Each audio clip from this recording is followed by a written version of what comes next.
Hey, Tubies, it's Psychic Bob. Well, here we are. It's time for the witching hour. As I told you last time in my video, I said I'm running a little late. I had scheduled readings today, so we're just a few moments late. But I know you guys, I just gave you extra time to get your drinks and get your snacks and gather with us. And we got our wonderful friends here tonight. We got Lady Angela. You going to say hi, Lady Angela? Hey, everybody. So excited for tonight's show. And we got our guardian of the order, Lord Tony.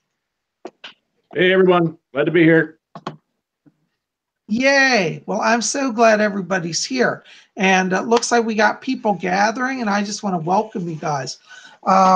Lady Angela, I'm trying to get the chat set up here, so bear with me.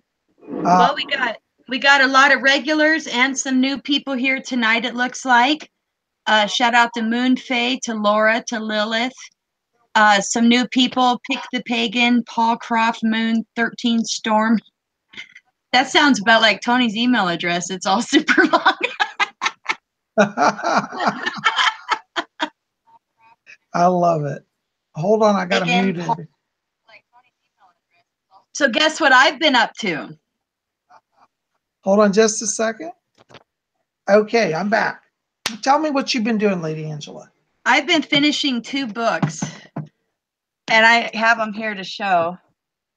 I have a travel book here, and then a full version Book of Shadows, a big one here, that I've been finishing up. And it's kind of cool because I have one of each to kind of show the difference in size. You know, this one will cost you $60. This one is different prices depending on how thick. This one's about twice as big as the one I made for you, Bob. I love it. This one is a 500-page one. Isn't that neat? That's what I've been up to. You've been busy. Well, you know me, I've been busy doing readings all day, but I love it. And I want to say thank you to all of you who've been coming out for private readings. We've been having really good sessions. Lord Tony, what have you been doing? Tell us about it. I have been working, and well, today all I did was install a new heater, blower, HVAC system in my car. And then just got done doing putting a new sink in a faucet in the bathroom. Oh, wow. You're a braver man than I. I just called the maintenance people because if I try to do that stuff, I'll flood the whole building. Well, I think I taught people a few new words today. I'm sorry to hear that. But you're okay now? Oh yeah, I'm fine. I just been waiting for this to start up. Okay, yay. Well, we're glad you're here. And you know, we've got wonderful people gathering tonight. Let me see if I can see our chat room. Yeah, Mama Lotus Night Rain. Yeah, Lotus Night Rain's here, Moonface here, Laura M's here, Life on the Path, Katie McKenzie, there's Lotus, yep. Melanie Miller. Mary Gold Tarot, yay. We got a lot of people. Mary Gold, you're all the way in England, I believe. She's come all the way from England. So wow. Give us some questions, guys. What would you like us to talk about tonight? There's Rick's Hot Angel. Hi, Rick's Hot Angel. Yeah, so throw some questions because, you know, we wanted this show to be about, you know, developing as Wiccans and to be a community, gathering of the tribes where we study our craft, we learn from each other, we delve into the mystery, you know. And, you know, just kick it off. Let me show you a book that I've been working on, that I've been reading. This is an amazing book. Maybe some of you, it's an older book. It's a Llewellyn publication. It's called The Crafted Cup. And it says Ritual Mysteries of the Goddess and the Grail. And I've been really drawn to working with the goddess and her tool, the Holy Grail, the chalice. And Lady Angela, you know about that. I've been telling you about some of this. And I'm curious if any of you have a favorite ritual tool that you work with or one that you have a soul connection with. I've always been drawn to chalices. And even when I was a Catholic, I loved chalices before I became a Wiccan, you know. But this is a really cool book. It's a thick book. I paid $3 for it. That's great. Yeah, I'm just wondering if any of y'all read this book or seen it. You know, I haven't seen that one, but I know my favorite magic tools I've always been drawn to is the athame, which is the magical knife, crystals and stones of all their shapes and sizes, and the cauldron. oh yeah. How about you, Tony? What are your favorite magical tools? Yeah, crystals. My wand that I have. My swords. I like my swords. Yeah. I love your swords. I actually. It's funny because you brought up the antheme and you brought up crystals, and I'm sitting here. I have 3 of mine sitting here with me, and the antheme all in a row, and spirits are all. Can we see your athame? Would you show that to us?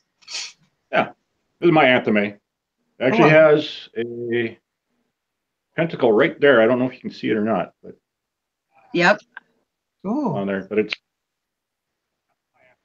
that's my antheme. Awesome. So I got to remember, I got to keep talking so people can see what I'm doing. Oh. But yeah, because whenever we get excited, it turns off the screen. Yeah. So you have to keep talking. But yeah, I brought some crystals down to keep me company, and I got spirits attached to those. But I got my no, I can't remember what the heck it's called. It's something diamond. Herkimer diamond. Herkimer. That's my gold Herkimer diamond. Ooh, that looks like a citrine. It's gorgeous. I love it. But yeah, I have angels. I have actually angels attached to this one. Got my purple fluorite here. Got all my dragons attached to this. And then I have all my elf spirits attached to my clear quartz point. That's an amazing quartz. Yeah, this one has a dot in there, and I don't know how that got in there. It's like an opening in the middle of it, right there, and I don't know where that came from. Oh, that's fascinating. Yeah, just thought I'd share that since it was brought up. I love that. Well, I'm a lover of crystals too, and I have some crystals here with me. This is my Lemurian quartz, and I love it. It's capped in silver, and it's kind of a milky one, but I just love it. You know, it's like ice crystals inside the quartz. Those are super nice crystals. I'm wearing I made this necklace. It's got aquamarine beads, and it's nice and blue. It's heavy too because it's the gemstones, and it matches my Wiccan shirt. Nice shirt. Ooh. Yeah. So ready for questions, guys? Yeah, I forgot to watch the thing. I'm not very coordinated. That's okay, Bob. I got you. Paul Croft Moon 13 Storm says, being the blood moon at the end of the month, what rituals would you recommend? And I might also add, this is going to be a blue moon, a blood moon, and a lunar eclipse. What would you recommend magic-wise for that, Bob? Protection spells. I don't mean to scare you guys, but back in my video, and you guys can go look at it, I did 2018 astrology forecast.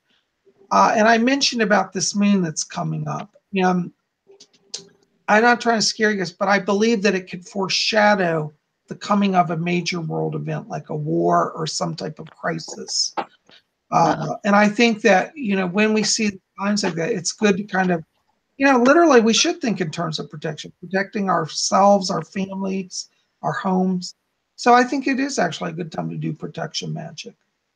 I'm not forecasting that imminently everybody's going to die, but I'm saying there's going to be things going that could be a little scary. I think it foreshadows that. And, I think we, can raise our own vibration and set seals of protection around our neighborhoods and our communities.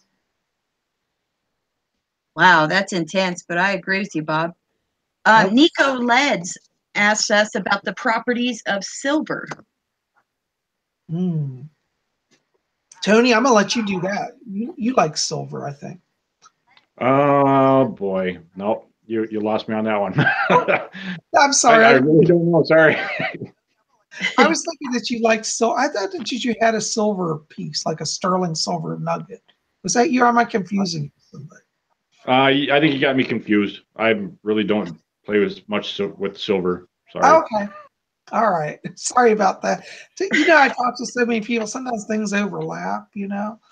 Yep. Well, I'll tell you, silver in terms of its property, it represents the moon goddess. It's the mother. It's considered moon qualities. It enhances psychism. In fact, I'm wearing tonight a sterling silver pentacle. Tony, I think you're wearing a silver pentacle too. Yeah. Well, mine's stainless steel, but yeah. Okay. Well, see, this is one's in silver. It's got a moonstone, and moonstones are associated with also the color silver. They're all lunar energy. Any of the white metals, really. You know, somebody asked me recently about white gold. Is that a lunar or solar energy metal? And I thought, you know, that's a good question. I guess it could be both because gold is traditionally a solar metal, but if it's white gold, it could be lunar as well. So, but silver, as far as silver goes, it's traditionally a moon metal, and it represents the moon, the goddess, psychic power, intuition, these type of things. So that's why I'm wearing a silver pinnacle. That's a really nice pinnacle too, Bob. I like that. Thank you. It's one of my. Katie McKenzie asks, what are our favorite Sabbats? Tony, you got to have some favorite Sabbats. You know, I'm going to get in a lot of trouble. I'm not too good at this. Well, you like Halloween. You like Yeah, Halloween's big in your house. Yeah, we like cutting up the pumpkins for Halloween. That's cool. So, but yeah, that's probably my favorite one, really. But yeah, I'm not too clear on a lot of terminology yet, and I should be, but I'm not. Okay. Well, you know, it's interesting. When I started practicing Wicca, I really only was into the lunar holidays, and I didn't really get into the Sabbats till much later. So I understand that because it just depends on where your energy comes from. You're, I think, more of a moon person. As far as my favorite Sabbath, I really love the solstice, the summer solstice. It's like the high magic time for me. I literally feel the power of the sun god, and I go out and worship him on the Sabbath. That's like my favorite one, I think. I also like, well, I like all of them, but really, yeah, I think if I had to say one, that would be the one that sticks in my head. And it's interesting because when I was a child, my father was really it's just interesting. He was into gardening, and he knew all the solstices from a gardener. He didn't know about magic, but the summer solstice, we all knew about it because we'd go out in the garden, you know. That's awesome. I love Samhain. So, yeah, of course. That's mine. What about you, Lady Angela? I love Samhain, of course, which is Halloween. I really love it. But I also love how nature looks during the time of Ostara, right when spring is setting in and everything's blooming, and it's just so beautiful. Of course, that comes with a lot of allergies, but it's just so beautiful, you know. So those are my favorite ones. That was a great question. That's a good one. Bob, lots of different people have been asking about what are some good practices to help them to connect with their spirit guide? Oh, really? Good question. The best way to start to connect with your spirit guide is literally, first of all, sit down and meditate. Now, when we talk about meditation, I don't mean do an hour like a Zen monk, just a good 5 minutes, just sitting down, close your eyes. I like to visualize, this is just one way, light filling my body, and then I talk to the spirit world. If you don't know who your spirit guides are, you can literally just say, anybody that's my guide, come and reveal yourself to me. And you might get a name given to you. You might hear the name Peter. You think, I don't know who Peter is, but start talking to Peter. And if you still don't get a name, you know, give a name to your guide, you know, because eventually what will happen in your meditation, you'll feel a presence, and it might be a little hard for you to know who it is. So you say, I don't know your name. I'm going to call you John. And John, if you can communicate with me, and tell me even a different name, I'll be open to receiving that. So you can give them a name initially, and that starts the dialogue. But just talk to them like you talk to me, because they really are just people, and they're able to help you hear, and they'll make themselves known. But I also say that in connecting with your spirit people, make sure to make it a regular thing. Like literally every day, you should spend a few minutes doing it, and that way you'll start to open that connection. That's awesome, Bob. Yeah. What do you want to add? Anything, Angela? I just love how you tell things. I really do. You're very gifted at being a teacher, and when you share these things to us, it's always so easy to understand, and it sinks in and hits home with me, and I know everybody else too. So you're just awesome. Just throwing that in there. Do you have anything? Because you do a lot of communication with the spirit world as well. Is there anything that you find that has helped you? With me, it's definitely the meditation, but a lot of times you can ask for a name and you close your eyes, shake your head back and forth, just as a reset mode, but close your eyes and just listen. It's usually the first name that you receive in your head. The first name that you'll think of is probably the correct name. I think you're right. I think so. It's interesting, Tony. I think you'll agree that sometimes we do it as humans. We get all tangled up in it. We have to figure it out, and it has to be just perfect. And really, that communication is very fluid, and it's really easy to receive it if we're open to it. Mm-hmm. Mm-hmm. That's awesome. Yeah. Katie McKenzie asks us if we have familiars. How about you, Bob? What are your familiars? You have some interesting ones. I have a few interesting familiars. Well, one is the Raven. And, wherever I go, they follow me and they warn me. It's very interesting. They literally have kept me out of danger. And I have a moth as a familiar as well. Moths are drawn to me. And literally, like, I have people who don't believe this, but in fact, back before it got cold, I was out walking and a giant moon, what's the name of this? A moon moth, like a whitish green moth, came and landed on my shoulder. And it's very common if you're around me. You'll see moths will literally come out and hold my hand and they'll land on me. So I have a deep soul connection with moths. And people don't believe it. Like when they're around me, they're like, moths just come right up to you and you talk to them. I said, yeah, they do. I also have a connection. It's one of my newer connections is to mice. I have a little mouse who has moved into my house. And people are shocked that I let a mouse just live openly in my house. But he's actually become like a pet. I has a feeding schedule. Tell him the name. Oh, his name is Squashy because he's a tiny little thing. And when he wants to go under doors and stuff in the house, because like rooms have little gaps, he flattens his body out, squashes himself, and slides under stuff. Cute as all. But he comes around and he has a little bed near my bed now. And when I go to bed, he gets in his bed. It's the cutest thing. So I think he's a familiar to me now. That's cool. Tony has a lot of familiars, don't you? Spirit familiars, Tony. Oh yeah, I got a lot of spirit familiars now. Between the elves, the dragons, and I have a griffin. Let's see here. I have a duana, which basically looks like a tall, slender wolf. I have so much. I have my cats. I have like 110 spirits that I know of in my home, and then attached to me. I have my 3 cats. I have two of my cats in particular will be with me if I'm doing any kind of meditation. I'll have like one cat always next to me. If I'm doing if I choose to do any spell work or whatever, I'll have a different cat next to me watching that whole time. But the 2 of them in particular, like my guardians. The other one's just kind of a big dummy. But he runs from mice, so it's like I don't know what his deal is, but That's cool. Well, I have my pet Chihuahua named Moose. He's one of my familiars, and I have a lot of different spirit familiars as well.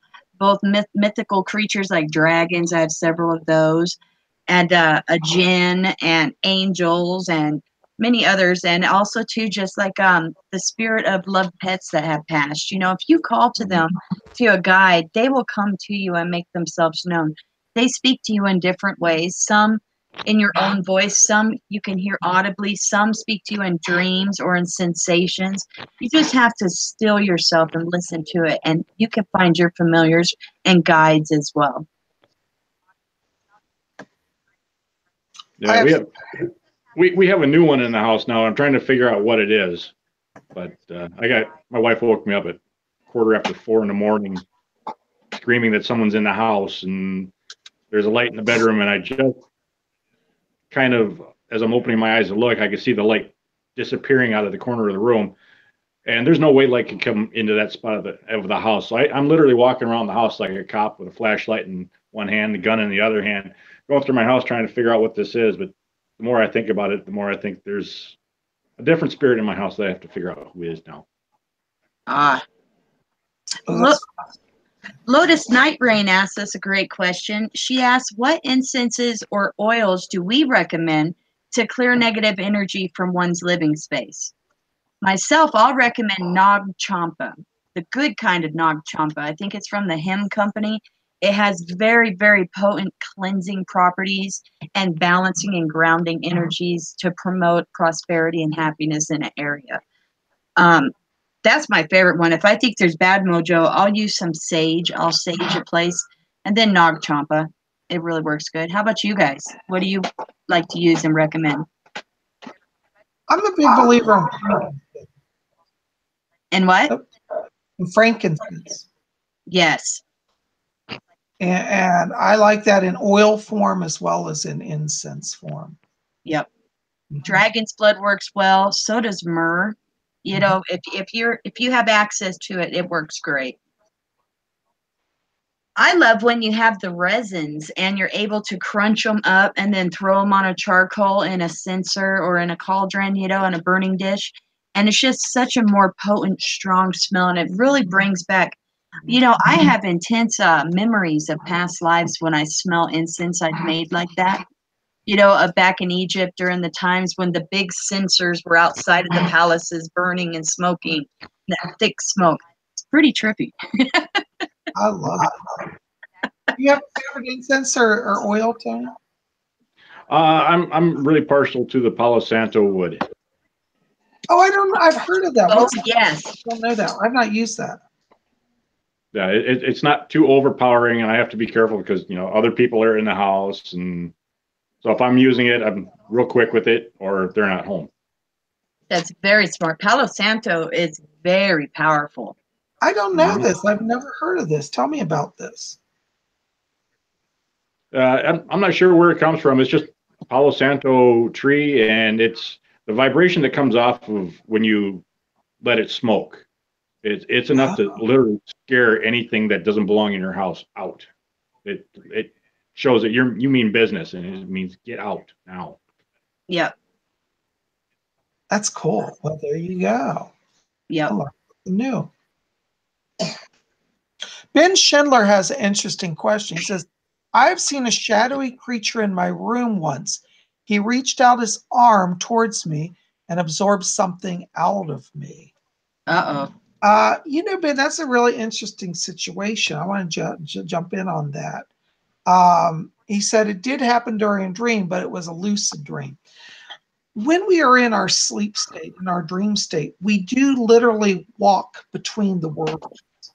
And I myself have experienced what I would say dark entities in that realm, because what happens is at that point you're leaving your body, you're on the lowest astral realm, and it's on the lowest astral realm where dark forces gather. And so, oops, I think we lost Angela.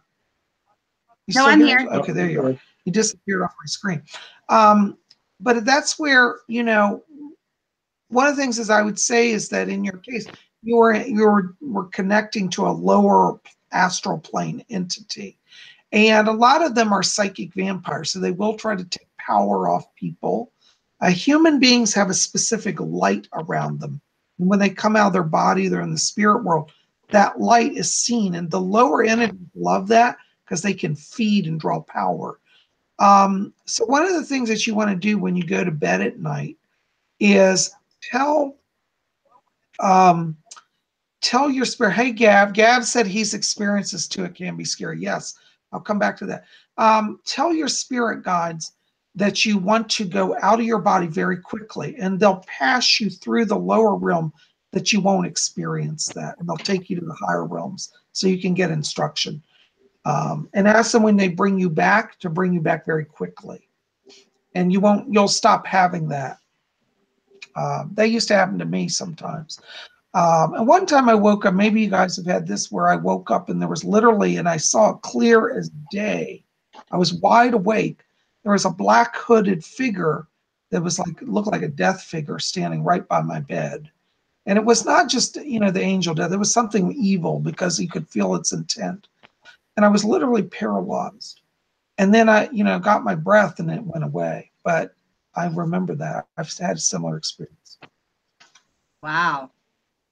That I can honestly say I've had something close to that, where I actually had gotten out of bed and I looked over, at the end of the bed by my dresser, and I could see probably no more than 3 or 4 feet tall.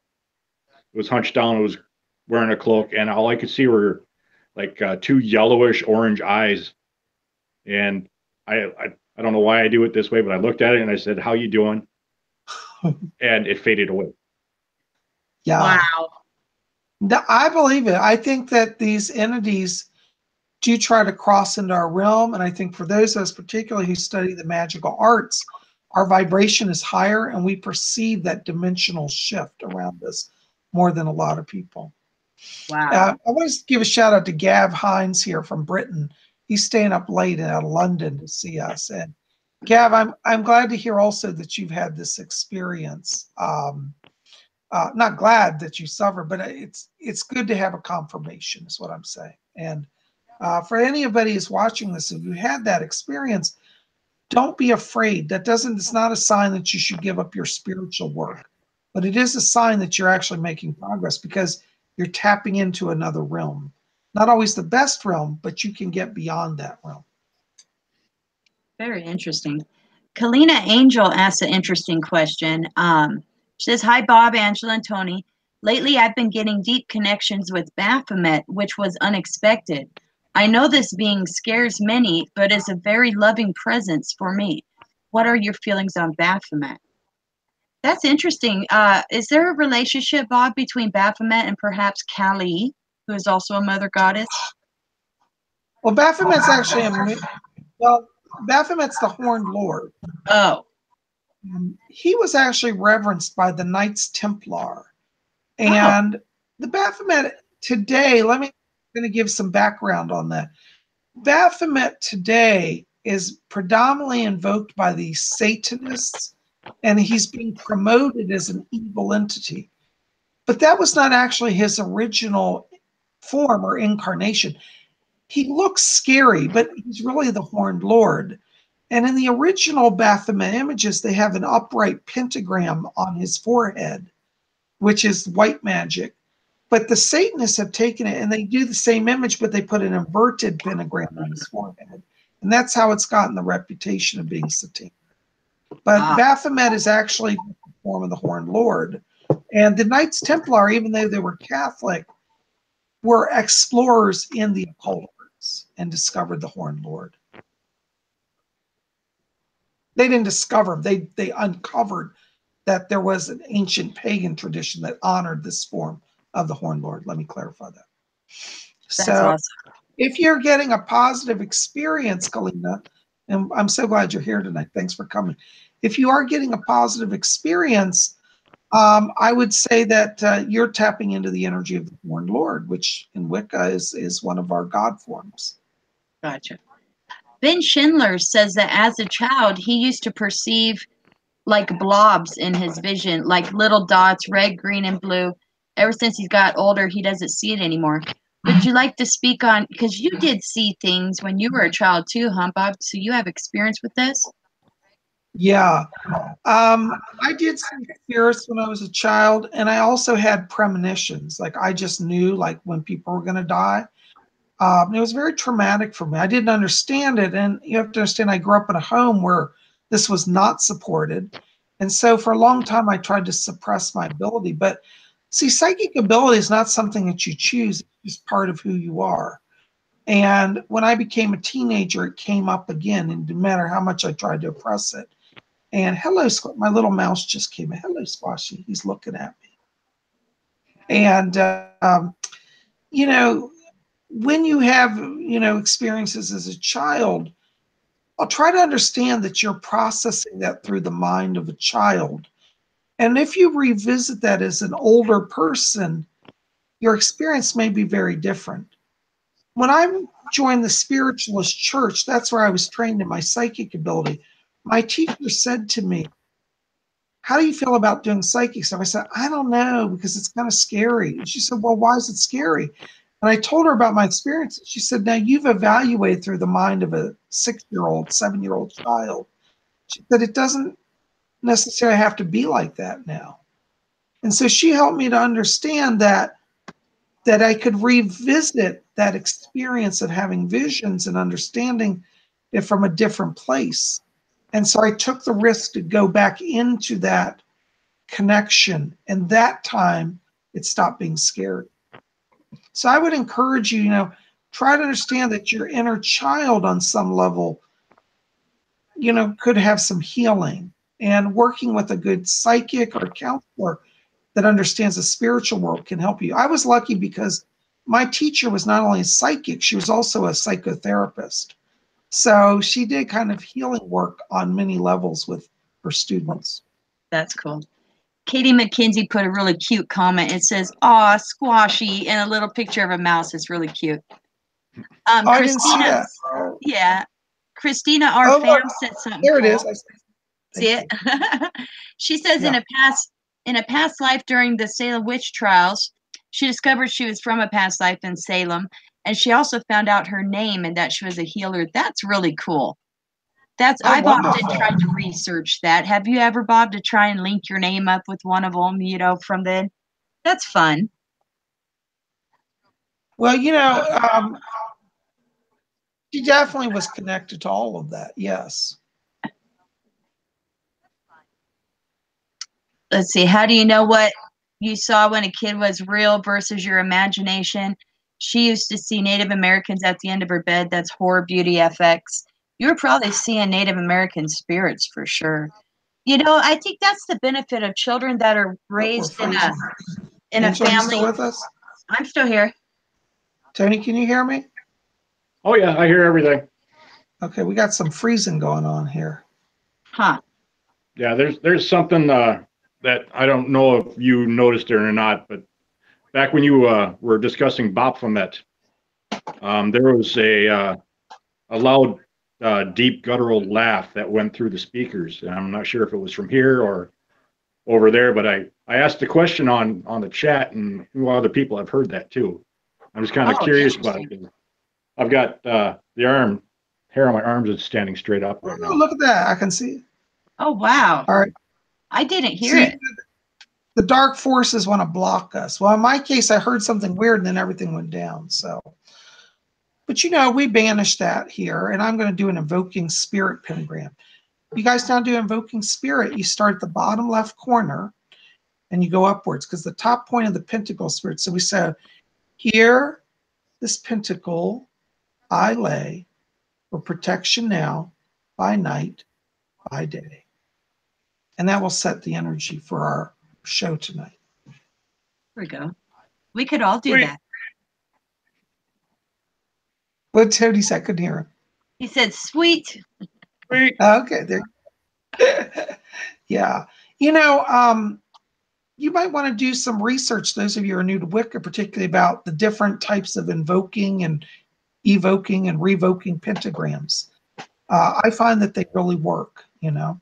You can invoke fire, water, air. I generally use the spirit one because that's for protection predominantly. Yep.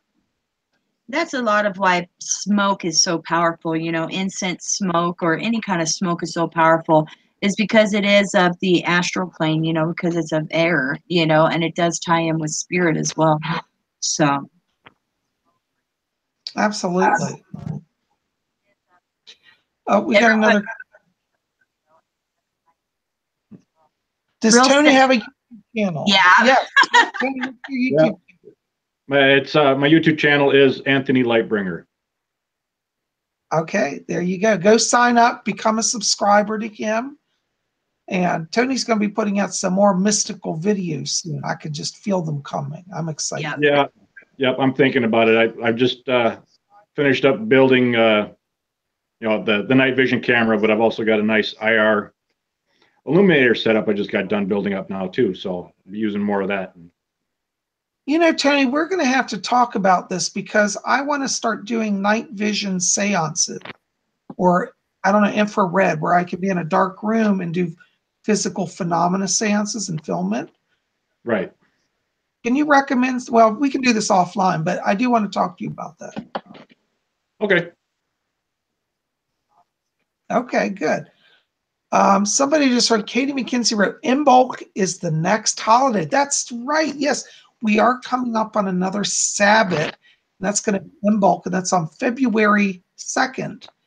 And I'm going to actually put out a video next week about that. But it is a Sabbath. It comes from the ancient Celtic tradition of where calves were milked. They started to drink milk.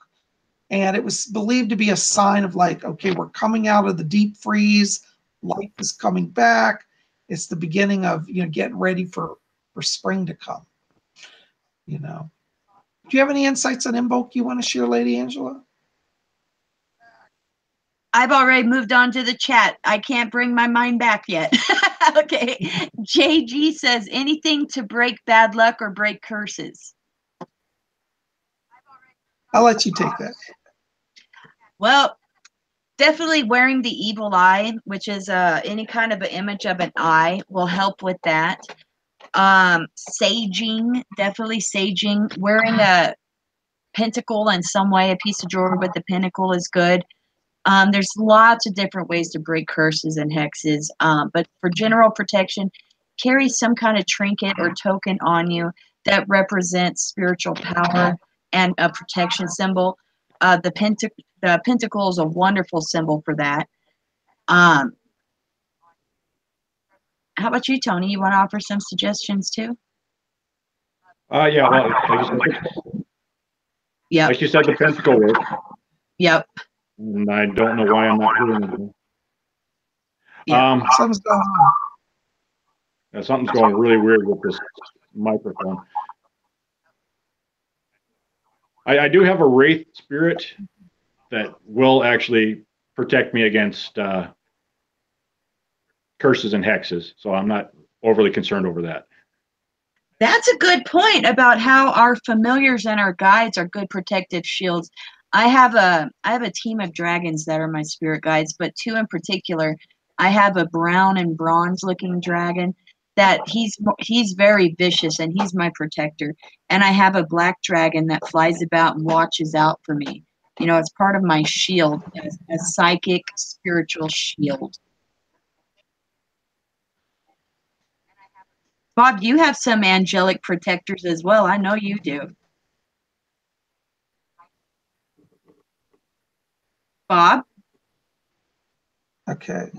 Tony, are you hearing Angela freeze? Yeah, I can hear Angela. It's like things are going really wonkers. Yeah. On everything right now. She's frozen now on my screen. Angela, are you still with us? She's moving on. I don't have anything from her. It's dead. I'm here. Okay, that was weird. We're having technical problems, guys, tonight. Bear with us. Yeah. Oh, okay. The Lost Scotsman says he has a picture of a spirit in a photograph. He did not see it at the time. It's really weird. The Lost Scotsman, I have a picture I took one time. I was filming a video. It's on YouTube, the video. I was showing a flip through of a book of shadows I'd made. And I didn't see the face until somebody who had watched the video said, I saw a spirit there. And so I went back through the video and still frame, and I caught one of my spirit guides. His name is Jack. I caught him in the image. It was amazing. So yeah, you can catch spirits and stuff in photographs, especially digital photography. And that's really awesome you shared that with us. I love that. Oh, I absolutely believe that. You know, spirit people will show up in pictures and photos. In fact, in the early days of spiritualism, in the early 1900s, late 1800s, early 1900s, there was a whole study of spirit photography. And you might want to research that, you know, spiritualist spirit photography. Amazing stuff. Kai Kimura has a great point. They say the spirits are having a bit of fun with us. I think so. There's some mischief at hand. Yeah, I can believe that. I do believe. You know, well, I did do a spirit protection pentagram, but I think I stirred them up more than calmed them down. Yeah. All Tony's protectors all started fluttering about, checking stuff out, probably. I think so. There's a whole bunch of them sitting here on the table with me, so I wouldn't doubt they're having some fun. They love to have fun too, don't they? You know, I am Lord Raz. I haven't. Sorry. Go ahead. Go ahead. I have a video on my YouTube channel where the spirits are actually playing with my tablet, picking certain apps to play with, and so if people want to check that out, they can. And even my you know, going back to the pictures of spirits, if you look at my YouTube channel, on the profile picture, there's actually two of my dragons that came in as I was taking the picture using incense smoke. That's amazing. Hey, Tony, can you recommend any things we can do to interact with our spirit guides and to strengthen our connection with them? What are some things that you do to? Just I meditate. I talk with them.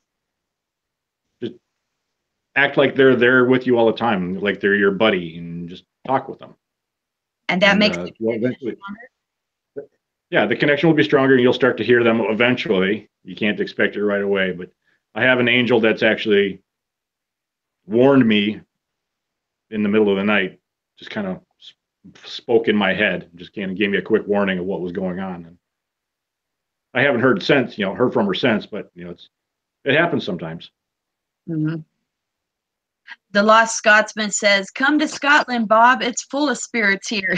Oh, you know, I love Scotland. I've been to Scotland, only to Edinburgh, but I loved it. And I can tell you, when I went to Scotland, I was walking down the Royal Mile. For any of you who've been to Edinburgh, you know where I'm talking about. It's the main drag down through Edinburgh, from the castle down into the market square.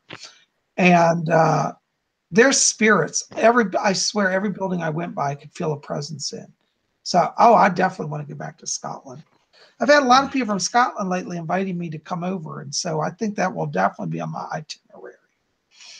Moonfei has a great question along these lines, requesting any safeguards when trying to connect with spirit guides. You know, the thing that you want to do, and I can't emphasize enough, is take it seriously. These are people that have feelings. I get so angry. Oh, you know, you want to say Psychic Bob in a rage. And I rarely go into a rage, but I see people on YouTube doing videos where they mockingly try to do a seance and call spirits. It's the worst thing you can do. So start with reverence, start with respect. And, you know, we have a saying, like attracts like, in the spiritualist movement. So if you're serious and reverential, you won't draw to you evil spirits. I agree with that. Kate McKenzie asked a great question along these lines. She asked, can past life family be our guides in this life? Yeah, absolutely, yes. We travel in soul groups, okay? So we can have, like, our soul group could be a combination of our current family and our past life, and maybe 2 or 3 past lives, and we're all interconnected. So yes, absolutely. Ben Schindler asks, what color do we see when we meditate, like in the center of our vision? That they always see a big purple color. I envision a big black screen, and a lot of times there's fireworks going on, but that screen is like a movie theater screen, and whatever I want to see and visualize will pop up on that screen. So it's very active, but if I try to just blank it out, it's easier if I imagine myself in a place, and then boom, the screen takes me there. That's what I see. How about you guys? I actually have similar experience to you, Angela. That's how I see it. It's like a screen that appears and everything comes on like a movie. You know, for those of you who want to meditate and maybe you have trouble like seeing inside of your head, you might want to explore scrying because this is one of my favorite things that I do. I find it very relaxing and it's very mystical. And this is a scrying bowl, which I bought over at rarewiccaspells.com. And this is the triple goddess scrying bowl. And it's a black bowl that has a black interior, and you add water to it. And then you dim the lights, maybe just have a candle on the table, and you sit and look into it. And it's a wonderful way to activate meditation as well as vision. Mm-hmm. Moonfei asks, can we have dreams regarding past lives? Absolutely. I even journal, and sometimes past lives will come out while I'm journaling, kind of like an automatic writing, except it's in my own head, or candle scrying and dreaming. How about you guys? Bob, we know you just see them and know them. Yeah, I just tend to see them and know them. I do have past life dreams, and but nowadays a lot of my dreams are more like just connecting to the spirit world, talking with people. I don't really have as much past life, but I have had that. Tony? I've had a few. I'm not sure if they're past life dreams or not, but they seemed real enough to be. I've had a few of, I want to say, Atlantean times, doing some battle, keeping something under the ground. There's a big dome I had to keep over something that was trying to get out. Others, like just medieval type scenarios, were riding through the woods on horseback with knights, and just times like that. I've had some with the Knights Templar, and just that sort of thing. I could see it. I think that's so cool because, Lady Angela and I both felt like you were like meant to be the guardian of the order. And it's just cool that that you've had past lives as a knight, I love that. Oh yeah. Even I even woke up on a temple in Egypt at one point. I don't know what that one meant, but it's funny too when did you hear that? What was that? There was like a loud whistle in my ear. I'm goosebumping like crazy again. Woke up on this temple, but I've had times where things just like I know things which don't make much sense to me, and but I've had I talked with Angela about this a while back on Messenger. The Knights of Horus. I know we brought that up before. We're not fully going into all this yet, but the zodiac signs, the Egyptian zodiac signs. My birth date is Horus, the Egyptian god Horus. Oh, how interesting. You know how Horus is also the falcon or an eagle or a hawk or however that wants to be. And then he's like works with the sun and all that. I have that tattoo on my arm as well. I do too. How cool is that? I got that tattoo back in '86, not even knowing. It just looked cool to me. That's cool. You have the Eye of Horus tattooed on you? No, it's actually just it's a bird, like an eagle or a hawk flying in front of the sun. Oh, that's cool. Oh, cool as all. Yeah, that's cool. I love it. So, Ben Schindler just said Horus equals Jesus. Well, it's certainly possible because I believe Isis and Mary are connected. Yeah, so. It's that father-son, or not father, it's the mother and the son relationship too. The single mom and the kid, which is Isis, Horus, which is Mary, Jesus. Absolutely. Absolutely. I think there's definitely connections there. It's like I always say, the gods are continually appearing on the earth and continually revealing themselves. So whether you call it Jesus and Mary or Horus and Isis, we're talking about the same ultimate power. Mm-hmm. That's my belief. Yeah.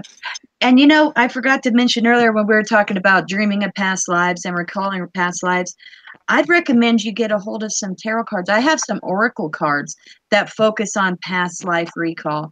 And you get some really intense readings with that, and you meditate on the messages, and it really brings stuff to light. And then also you can do tarot spreads that are related to past life revealing. And it's amazing. Bob, Brian Hughes, did you see that? Brian Hughes just sent us $10. Oh my Canadian. gosh. Wow. Thank you so much. I can't believe that. I didn't know you could give money in the chat. Oh, he asked a question. Been working on old karma and it's getting better. How do I stop falling back into the old self? Really good question.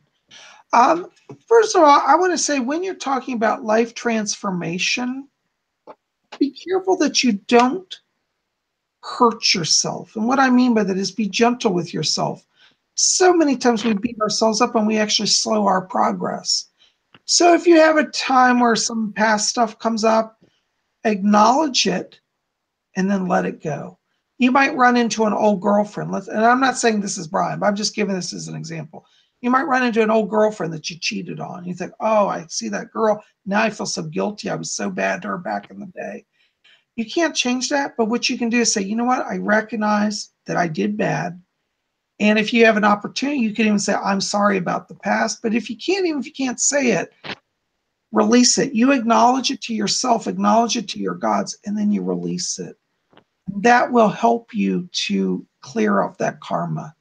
Karma really only plagues us until we acknowledge it and release it. We're not meant to suffer forever. And so I think that's a good question. I hope that answers that. Do any of you guys want to add anything to that? I have at times whenever I've dealt with karmic things that I've realized were things that I allowed to bind me karmically. And actually, once I acknowledged it, I shouted up into the heavens, I own this, I acknowledge this, and I'm ready to let this go. And I tell you, there was a sense of peace that fell over me. And I knew that I had acknowledged it and now could move forwards with that knowledge and to be better. And it really helps tremendously. Just that act of shouting it out and proclaiming it, it really is cleansing, and it really will help you. I think that's wonderful. Tony, what about you? You have anything you want to add to that? I kind of have done what Angela has done. I haven't really shouted it out like her, but I've said thank you. Now what else you got? And yeah, I've been there too before. Okay. Well, you're welcome, Brian. Thank you for your kind donation to our show. That's wonderful. That's awesome. I did see on here on the chat that Katie McKenzie did ask if I had named my sword yet. Yeah, I was going to ask you about that. I saw that earlier too. Yeah. Actually, the name came to me. I was going through different sword names. I was looking online and just kind of come up with something, and then the name. This didn't happen online when the name came to me. It's like what you said. It'll just come to you. The name Light's Fury. Oh. Popped into my head. Say that again. Light's Fury or Life's Fury? Light's Fury. Oh, I like that. Yeah, I like that too. So then my other sword now is also getting a new name, and I have a katana that's right now doesn't have a handle on it yet, so that's going to get a name as well. Yay, the naming of the swords. That's well, I won't go into it all tonight, but Lady Angela and I were talking, and I've been feeling a calling to serve in our order also as the keeper of the holy chalice, the sacred chalice, because I've been drawn to work with the mysteries of the chalice. So in the coming weeks, we'll be talking about that. But I'm setting up a shrine where I will enshrine a sacred chalice. Maybe we'll do that as part of a show, do a ritual enshrinement of the chalice. And, I was thinking about your swords, Tony, because we should have a night where we have the enshrinement of the order's treasures, because each of us are going to be a guardian for a treasure that's part of the order. So I'll guard the chalice. Tony will have the sacred sword. And Angela, you have to find something you're going to guard too. Okay. So that might be a good for a future show. That's exciting. Well, Bob, where did our hour go? Gee whiz. I blink and it's like the day is gone. Guys, I'm so glad you're here tonight. Thank you for all the wonderful questions. For those of you who didn't get your questions answered, bear with us. We're getting a lot. We're still working on this. But we really thank you for being here. And, I just want to give a big shout out to all of you coming out, especially those who've stayed up late. I know for some of you over in the world, it's like 1 and 2 in the morning. And thank you so much for your generous donation of your time and your support. So we're going to say goodnight. I want each of you guys to say a good night, and then we'll wrap it up. Good night, everybody. Thank you for being here. We can't wait to see you again next week. And if you're interested in buying some cool witchy stuff or having me make you your very own book of shadows, head on over to rarewiccaspells.com. And remember to use coupon code Spirit Channel when you check out to save money. Good night, everybody. It's been an interesting night, to say the least. It was a lot of fun. I'm hoping to see what next week brings. Maybe even more spirit noises and activity, and who knows? Yeah, I'm looking forward to it. This certainly was interesting. Well, Toady, I'm glad you're our guardian because you make us all feel safe. Yeah. Well, guys, thank you for being here tonight. We're going to sign off. I send you guys blessings, and let's all together do the spirit invoking pentagram for protection tonight. Okay. So we start at the bottom left point, and let's do this.